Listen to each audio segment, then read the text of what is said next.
Well, my name is Nick Voss, Education Outreach Coordinator at VLAWMO, the Vadnais Lake Area Water Management Organization. It's the long acronym, but it really comes together just smooth. VLAWMO, that's what we say. And it's great to follow this up, it's great to be here, and it's so great to see familiar faces from this summer series. Through all the challenges, we've retained a sense of community. So with that, I'm providing a little bit on the watershed itself.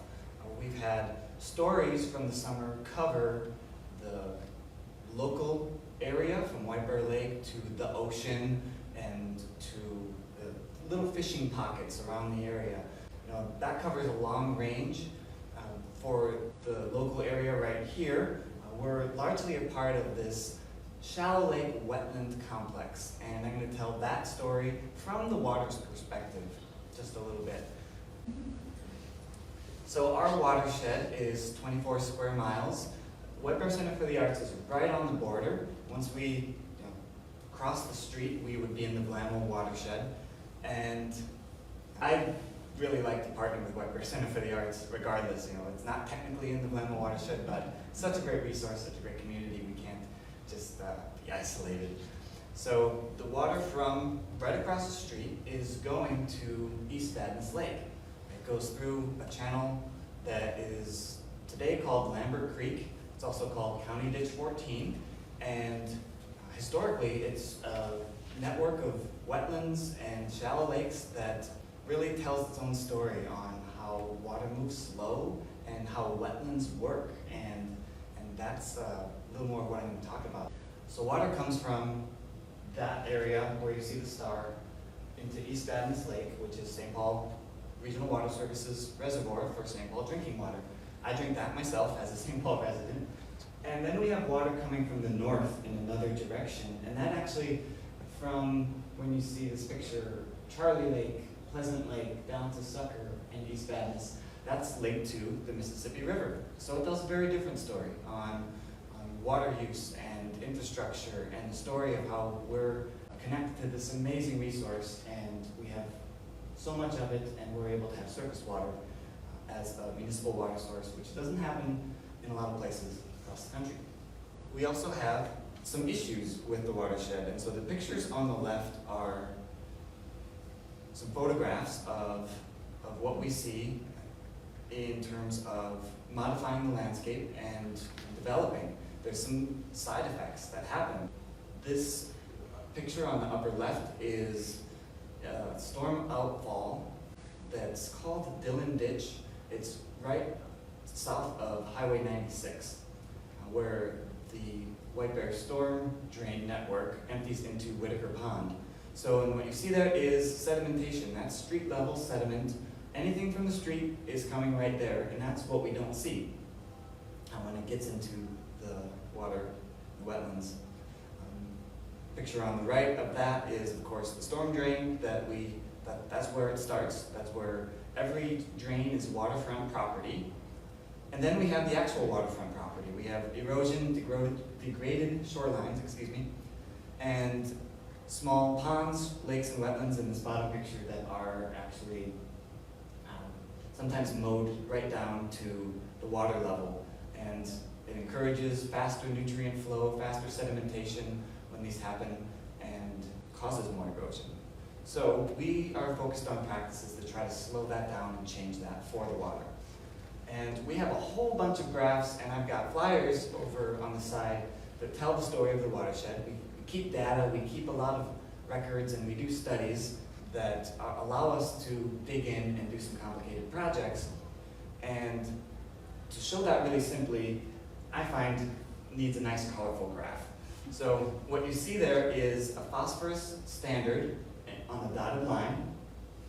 The state standard is 60 micrograms per liter. The average phosphorus level is what you see from lowest to highest on this graph.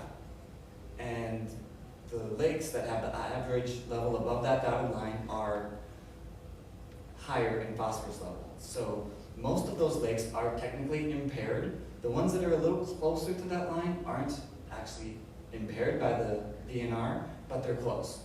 So this is how we keep track of the history of the water, how nutrients are cycling, and how nutrients are accumulating from the landscape into the water column. And as you see, we keep track and we keep averages. We also keep track of something called clarity or turbidity. With that, we use a Secchi disc and we lower that into the water column and measure how far can we see into the water. This graph is actually reversed. The lakes on the left are the lakes that are cleaner, so we can see further into the water column. The ones below that dotted line are below the state standard, and those are the impaired lakes in this case, because when it's murky water, it's turbid, there's a lot of nutrient action going on, algae takes advantage of that nutrient action, and that's when you can't see very deep. So I'd be happy to geek out more on data, and there's some handouts on that. But bringing it back into the big picture, we see the contrast that's happened on the landscape. This picture shows pre-settlement native plant communities compared with the remaining native plant communities. Of course, native plants are dispersed and they're gaining popularity, but in terms of a community and an intact ecosystem, there's really not much left.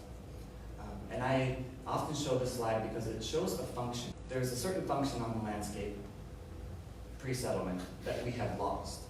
When we look at today's landscape, we see a picture like this, pretty commonplace. We can ask, where is water going? And just think about it for a moment. We can ask, how fast is water going? And what's going along with it? And that's the sedimentation from the earlier picture. The landscape used to look a lot like this: prairie, oak savanna, and wet meadow. So where is water going here? How fast is it moving?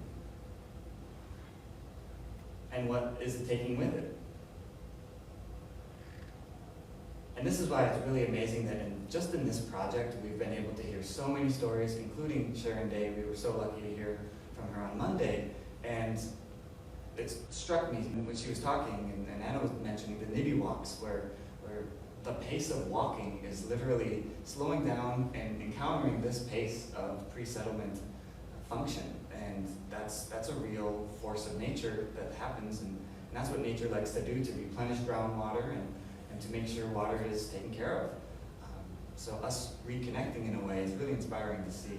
Let's just walk and take time to go at that pace. So where does water end up?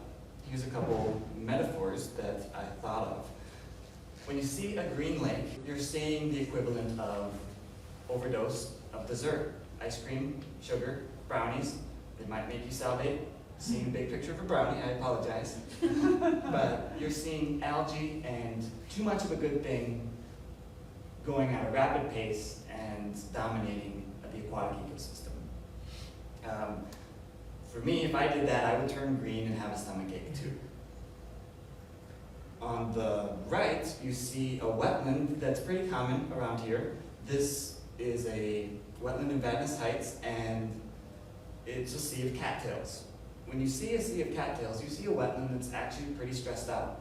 It's working hard, it's receiving a lot of nutrients and a lot of sediment from the landscape that historically it wasn't always expected to do. So we've developed around it, we've changed things, and now the wetlands are trying to do what they do and keep working. So what does a wetland do? Protection and storage, absorb and store stormwater runoff, decrease peak flows after rain events. And as a watershed organization, we've worked to retain some of the historical storage by creating weirs, creating dams, small dam-like structures that take these pockets and these wetland complexes and try to maximize storage in those spaces. Wetlands purify and process. They break down nutrients and contain contaminants, remove excess sediments, and that's the cycle of wet and dry cycles, and how negative and positive ions in the soil and wetland plants all work together. Another big topic to nerd out on, but a healthy wetland is a soil factory in a way. It stabilizes the water table because that connects surface water with groundwater, and it also regulates temperature on the local scale. When you see urban heat island effect, a wetland is able to contain a lot of heat and make it so it's not dispersed across a neighborhood. And provides habitat, plants, animals, migration routes. The list actually goes on quite a bit. I tried to summarize it to keep it brief, but these are the things wetlands are doing for us. And wetland training. The metaphor, of course, is a triathlon. We have a swim, bike, run here. And those three are, we could call, changes to the course. So if the wetlands are on this triathlon race, the course itself, the landscape, is changing. And it changed rapidly in terms of geographic time. Development, planning, modification. We're throwing fast ones for how wetlands perform. And the weather dependency. So that's part two. We have this year as a drought, we have wet years, and we have the rate of rainfall, which is changing in terms of Minnesota climate, documented with the Minnesota State Office of Climatology, shows that rainfall is happening at smaller intervals and heavier rates. And that's another course for this triathlon. And then there's rest and recovery. The wet and dry cycles, healthy vegetation, native vegetation, cleanups, and here's where I really get into an intentional pun, the upstream efforts. So this wetlands do need their rest and recovery. They need cycles in order to connect with groundwater and stay healthy. The upstream efforts, I just couldn't resist because it's so perfect. We have this program entitled Upstream, and most of our daily life in the watershed is thinking about how do we work with the upstream to benefit the downstream. As a neighbor metaphor, how do you respect your upstream neighbor and your downstream neighbor? So this picture is a pretty extreme case of surface runoff off of rooftops and lawns. And we see the whole neighborhood kind of collecting stormwater right into the storm drain. What we're trying to do is slow it down and soak it up. Those circles are potential spaces for a rain garden basin, maybe a few rain barrels up top of that hill, or a bioswale that slows this down. There's all sorts of strategies we can take and put onto the landscape. And of course, Anna's example of building a rain garden back in 2009 was doing just that. Let's see, the projects that we're doing at the same time as telling stories, and the projects are functioning, the projects are working right now. The one close by here is Central Middle School. This picture is from the construction where a bioswale was created and an underground retention basin was installed. So that yellow basin, that big tube, is storing water to reduce the flow going into Lambert Creek. So that picture essentially is the headwaters of Lambert Creek. And that's underground today. You could drive by it in a flash and not think anything of it, but that's kind of our undercover style, I guess. And we have the residential side where people get inspired to change their own properties. And VLAWMO has a cost share program to help nourish that. We pay portions of these projects, rain gardens, bioswales, rain barrels, native plantings. These are a couple great examples of residents who take different styles. You could go that route of lush, maybe scruffy, you could call it, scruffy rain garden with a lot of vegetation, or you could go for that trim look that's a little more curated and intentional. Both of these rain gardens are storing water in safe ways on the properties. It's away from the basement, yet it's staying longer on the landscape. So those are some success stories. We have places that are low spots that make great spots to retain and hold stormwater. Low spots, ditches. Of course, there's the pollinator benefit when you include native plants. Here's an example of a basin that was created from a downspout and then planted around with native plants. So it's hidden. There's actually ended up being 2 basins in this particular project. And as a plant enthusiast that didn't really want to mow turf grass, this resident embraced the prairie aesthetic.